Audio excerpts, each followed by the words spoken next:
నమస్తే. ఈరోజు అయితే ఒక ఫన్నీ క్వశ్చన్ని నేను మిమ్మల్ని అడగాలి అనుకుంటున్నాను. నార్మల్గా ఈ వీడియో ఎవరికైతే ఇంట్రెస్ట్ ఉందో వాళ్ళు మాత్రమే చూడండి, మిగతా వాళ్ళు స్కిప్ చేసుకోవచ్చు.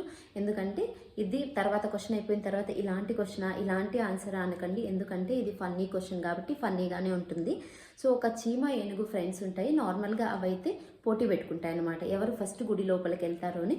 సరే అనేసి ఇద్దరు ఇంకా రెడీ అయిపోయి అక్కడున్న కోనేరులో ఇద్దరు స్నానం చేస్తారు. తర్వాత ఏనుగు స్నానం చేసుకుని వచ్చేలోపు చీమ లోపలికి వెళ్ళిపోయి ఉంటుంది. కాకపోతే చీమ లోపలికి వెళ్ళిందని ఏనుగు చూడను లేదు, ఎవరు దానికి చెప్పను లేదు, అంటే లోపల ఉంది అని. బట్ ఏనుగుకి అర్థమవుతుంది చీమ లోపలికి వెళ్ళిందని. సో అంటే ఎలా తెలుస్తుంది దానికి చీమ లోపలి వెళ్ళిందని? మీకు కనుక ఆన్సర్ తెలిస్తే కనుక ప్లీజ్ కమెంట్ చేయండి. సో నార్మల్గా ఆన్సర్ ఏంటంటే, చీమ తన చెప్పులు బయట వదిలి లోపలికి వెళ్ళింది. సో తన చెప్పులు చూసి గుర్తుపడుతుంది.